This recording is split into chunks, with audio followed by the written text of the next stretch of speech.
समय था 1930 का दशक, जब अमेरिका और सोवियत संघ के बीच में ना एक लड़ाई चल रही थी। और वो लड़ाई क्या था? साइंस की लड़ाई, कि कौन साइंस में पहले कब्जा करेगा। और आसमान की तरफ दोनों की नजर थे। दोनों में एक होड़ लग रहा था कि आखिरकार आसमान में क्या है। अगर आसमान में हमने कब्जा कर लिया तो बहुत सारी चीजें हम कब्जा कर चुकेंगे, ऐसा ये दोनों समझ रहे थे। उस समय दोनों ही देश हीलियम के गुब्बारे बना रहे थे या प्रेशराइज्ड गोंडोला बना रहे थे। ऐसे गुब्बारों से आसमान में ऊंचाई तक पहुंचते थे। स्विस वैज्ञानिक ने पहली बार प्रेशराइज्ड गोंडोला बनाया और उसके साथ 15,000 पहली बार प्रेशराइज्ड गोंडोला के साथ गुब्बारे से 15,781 मीटर यानी लगभग 51,775 फीट की ऊंचाई हासिल। उसके बाद 1933 में दोनों एक दूसरे का रिकॉर्ड तोड़ने लगे। अमेरिका ने सेंचुरी ऑफ प्रोग्रेस गुब्बारा 18,665 मीटर यानी 61,000 फीट ऊपर गया। सोवियत संघ उससे पहले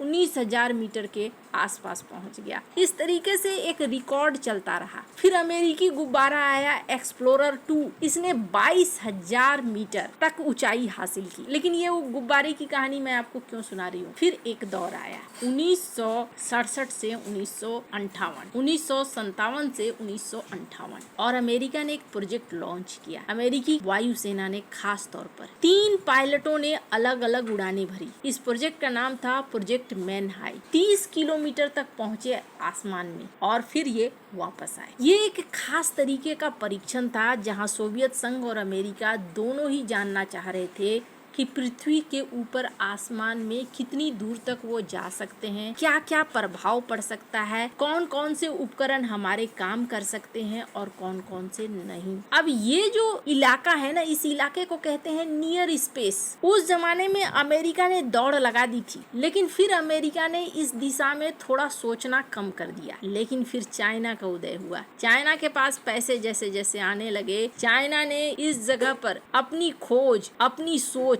बहुत तेजी से बढ़ा दी और फिर चाइना ने बनाया नियर स्पेस कमांड। अब ये कमांड क्या था? दुनिया का पहला ऐसा कमांड जिसे चाइना की सेना का एक अलग अंग माना गया। साल 2023 के अंत में इस पर एक घोषणा हुई और कहा गया कि हम नियर स्पेस कमांड बना रहे हैं। यानी पीएलए के पास army, navy, air force, rocket force, इसके अलावा एक नया ब्रांच बन गया जिसका नाम दिया गया नियर स्पेस कमांड। यानी पृथ्वी की सतह से 20 किलोमीटर से 100 किलोमीटर की ऊंचाई वाला इलाका। अगर विमानों को देखें तो ये कहाँ उड़ते हैं? 10 से 15 किलोमीटर तक में उड़ते हैं, जबकि सैटेलाइट 160 किलोमीटर से ऊपर शुरू होता है। लेकिन खाली इलाका है सैटेलाइट्स और विमान के उड़ने के बीच का, नियर स्पेस कहलाता है। ये बहुत उपयोगी क्षेत्र है। इस जगह पे क्यों आखिरकार चाइना ने बढ़त हासिल करना शुरू किया और इसके लिए कमांड बनाना शुरू किया? क्योंकि नियर स्पेस कमांड के पास हाइपरसोनिक हथियारों का कंट्रोल होगा।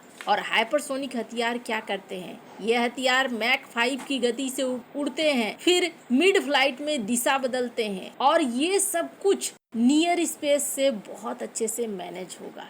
दूसरी चीज, नियर स्पेस वो इलाका है जहां पर जासूसी बैलून्स कहीं भी उड़ सकते हैं और जासूसी कर सकते हैं किसी भी देश की। जैसे साल 2023 में एक जासूसी बैलून गिरा था अमेरिका के ऊपर। तब अमेरिका को समझ में आया था कि कोई आसमान में हमारी सोच से ऊपर जाकर हमारी निगरानी कर रहा है। तो अमेरिका के इस फॉर्मूले के बारे में समझ में आया कि यहाँ पर अमेरिका, तब चाइना के इस फॉर्मूले के बारे में समझ में आया कि चाइना यहाँ पर कुछ कर रहा है और अमेरिका ने भी दौड़ लगाई। हालांकि अमेरिका के पास एक स्पेस कमांड है, ऐसा नहीं है कि स्पेस कमांड नहीं है या उन्होंने जासूसी उपकरण नहीं बनाए हैं। उन्होंने कई ऐसे उपकरण बनाए हैं जैसे कि HAPS, जिनका काम ही है इन सब के बारे में जानकारी देना। लेकिन इन्होंने एक अलग कमांड नहीं बनाया है। जैसे स्क्रीन पर आप देख रहे हैं, ये हाई एल्टीट्यूड सूडो सैटेलाइट्स हैं, सोलर पावर्ड, यानी सूरज की एनर्जी से ये चलते हैं और ये 60,000 से 70,000 फीट तक उड़ते रहते हैं। 18 से 21 किलोमीटर में हफ्तों और महीनों तक उड़ सकते हैं ये। और ये क्या करते हैं? जानकारी नीचे कमांड सेंटर में भेजते रहते। अब ये जो चीजें मैंने आपको बताई, इसका भारत से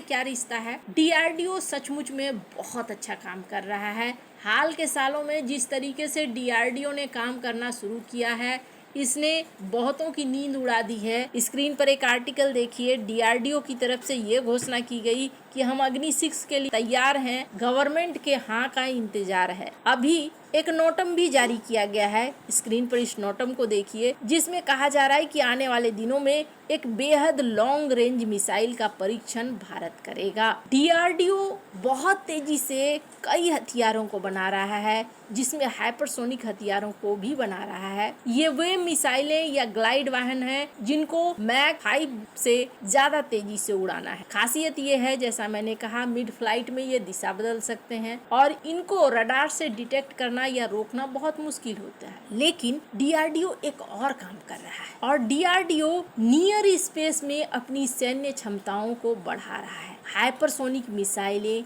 hypersonic drone, airships, surveillance balloons और AI आधारित निगरानी सिस्टम पर काम चल रहा है।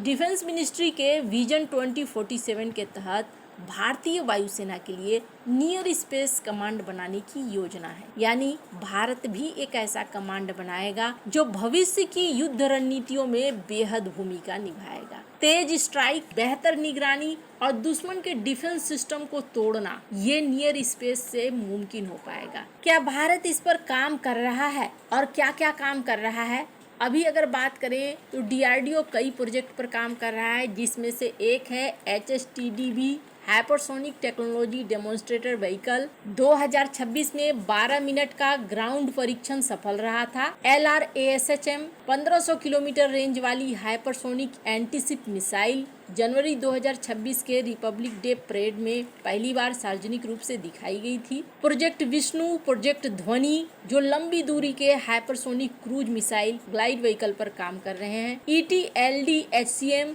मैक 8+ और 1500 से 2500 किलोमीटर रेंज वाली मिसाइल पर भी काम चल रहा है। कहा जा रहा है कि भारत काफी तेजी से कई टेक्नोलॉजी में आगे बढ़ रहा है। साल 2030 तक कई सिस्टम ऑपरेशनल हो सकते हैं। देर आए दुरुस्त आए वाली स्थिति है। हालांकि चाइना लगातार अपनी क्षमताओं को आगे बढ़ा रहा है, पर भारत के लिए अच्छी बात यह है कि भारत भी अब इस मामले में पीछे नहीं रह रहा है, धीरे धीरे आगे बढ़ने की कोशिश कर रहा है। हाइपरसोनिक मिसाइलें नियर स्पेस में ही उड़ती हैं। नियर स्पेस प्लेटफॉर्म इन मिसाइलों को लॉन्च करने, गाइड करने और टारगेट की जानकारी देने में मदद करते हैं। साथ ही दुश्मन की हाइपरसोनिक मिसाइलों को ट्रैक करके इंटरसेप्ट करने में भी ये उपयोगी होते हैं। इसलिए नियर स्पेस कमांड भारत के लिए बहुत ज़्यादा महत्वपूर्ण है। वैसे आपको क्या लगता है, इन सब मामले में आपकी क्या राय है? कमेंट कर जरूर बताएं। जल्द मिलते हैं अगले वीडियो में नई खबर के साथ।